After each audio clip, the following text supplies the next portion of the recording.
Salut à tous, j'espère que vous allez tous très bien. On se retrouve pour analyser Angers-OM, le dernier match de l'année 2020 pour l'OM qui ne clôture pas vraiment la première partie de saison. Il reste Lens et Nice à jouer en match de retard. Défaite 2-1 avec une première période digne d'une équipe de district et un dernier quart d'heure plus encourageant. Même si c'était trop tard, l'OM termine mal cette année et devra se ressaisir après la trêve hivernale. Cette vidéo est sponsorisée par OneFootball, l'appli numéro 1 sur le foot, qui vous permet justement de suivre l'actualité du foot quasiment en temps réel. Une appli totalement gratuite qui est disponible sur Android et iOS. L'appli vient d'ailleurs d'être mise à jour récemment avec des nouveaux coloris. Ce qui est intéressant pour des passionnés de l'OM comme nous, c'est qu'on peut personnaliser l'application en choisissant l'OM comme notre club favori, ce qui permet d'avoir un feed et des notifications qui sont axées justement sur notre club préféré. Pour l'OM, vous avez par exemple accès à des statistiques, au classement des compétitions, à la liste complète de l'effectif avec même les jeunes joueurs qui viennent de signer pro. Pour les fans de Mercato, vous avez accès à un onglet transfert qui récapitule les transferts conclus, mais aussi les rumeurs évoquées. Le lien de téléchargement est en description, n'hésitez pas à aller télécharger l'appli, je suis sûr que ça va vous plaire. N'hésitez pas à nous suivre sur Twitter et Insta, les liens sont en description, à vous abonner en activant la cloche pour ne louper aucune vidéo, à mettre un petit pouce bleu si notre contenu vous plaît, et à rejoindre le Discord pour parler de l'OM entre passionnés. On est plus de 200, alors je vous invite à cliquer sur le lien en description si ça vous branche.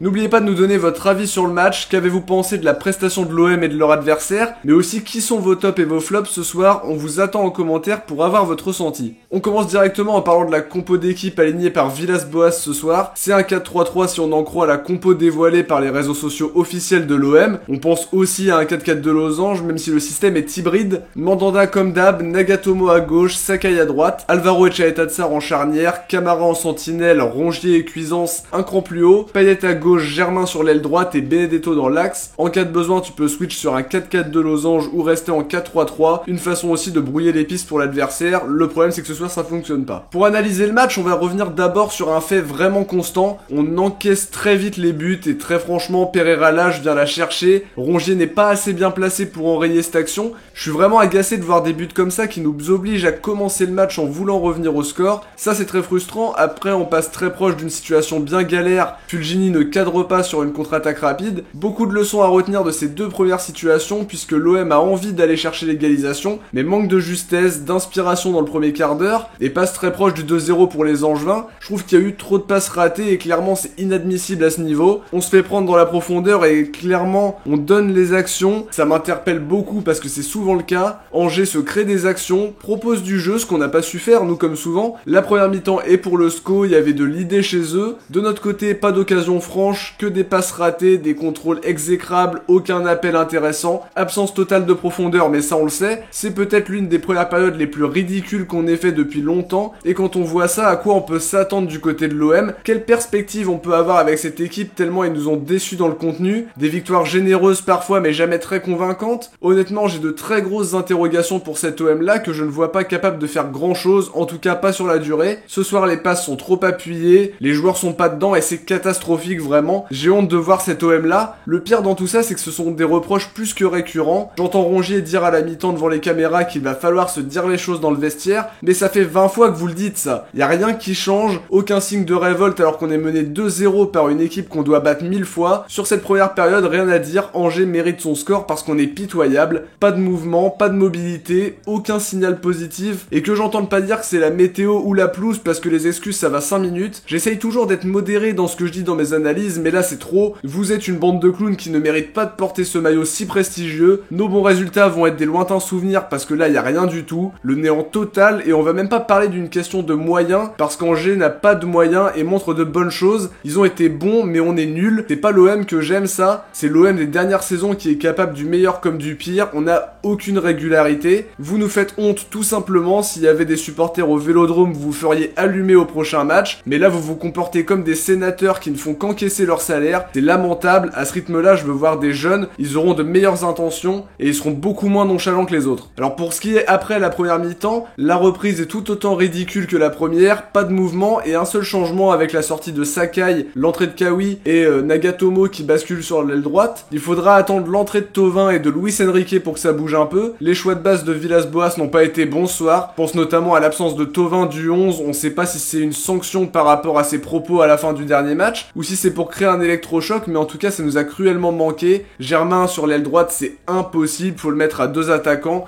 mais sur l'aile droite il peut pas influer, c'est normal, c'est pas son poste. Concrètement on a joué une vingtaine de minutes, mais les entrants ont fait du bien, ça c'est un point positif. Certains doivent avoir leur chance, on a vu un peu de mouvement avec un passage en 4-2-3-1. Dommage pour le penalty, mais Bernardoni fait un super arrêt. Je vais pas forcément accabler Payet là-dessus, ce serait être un footix. Le but de Rongier est important et on a pu quand même penser que l'OM pouvait revenir. En tout cas c'était mieux sur la fin, mais on peut pas se permettre de jouer 20 minutes quand on porte ce maillot. Malgré la réduction du score, c'est absolument catastrophique comme match. Faudra montrer un tout autre visage à la reprise en janvier. Je tiens en tout cas à adresser un message de soutien à Romain Thomas qui s'est vraiment bien blessé à la cheville. A priori les images sont terribles. J'espère que c'est pas trop grave et qu'il reviendra très vite sur les terrains. On passe maintenant au top et au flop. Concernant les tops, je dirais Alvaro qui a vraiment été très bon dans ses interventions. Pas grand chose à lui reprocher, il est fidèle à ses prestations globalement très bonnes. C'est pas le cas de tout le monde. Je vais rendre aussi hommage aux entrants. Kawi qui a fait 1000 fois mieux que Nagatomo et qui a marqué des points ce soir. L'entrée de Strootman aussi qui a apporté plus de justesse dans ce milieu de terrain. Luis Enrique qui a aussi montré de belles choses en réussissant globalement tout ce qu'il a entrepris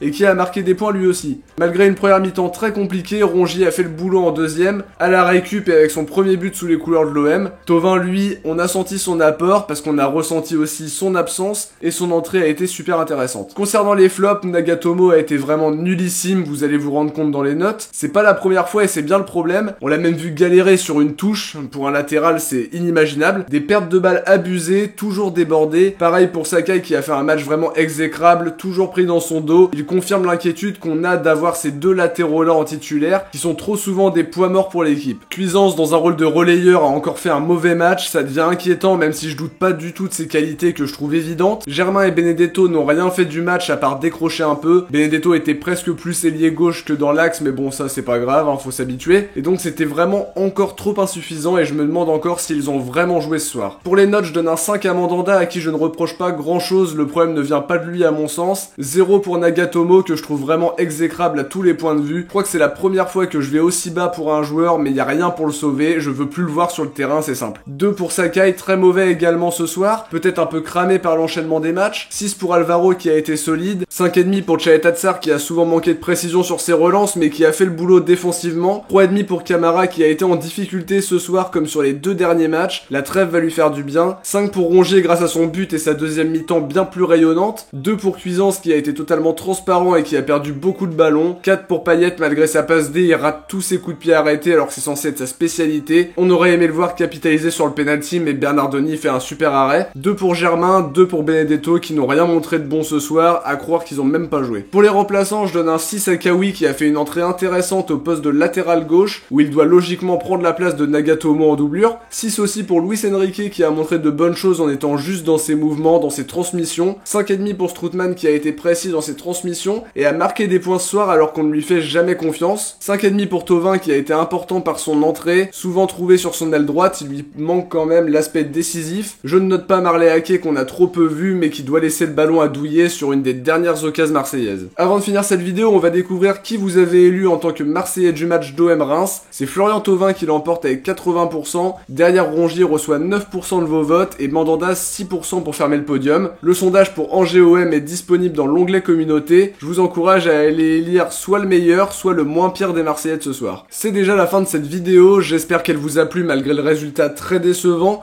Je vous souhaite en tout cas de bonnes fêtes de fin d'année et un joyeux Noël en particulier. On se retrouve très vite pour cette fin d'année 2020 qui n'est pas finie sur la chaîne. On va parler de Mercato, on va retracer l'actualité du club et on fera le bilan de cette première partie de saison. Ciao, portez-vous bien et surtout allez l'OM.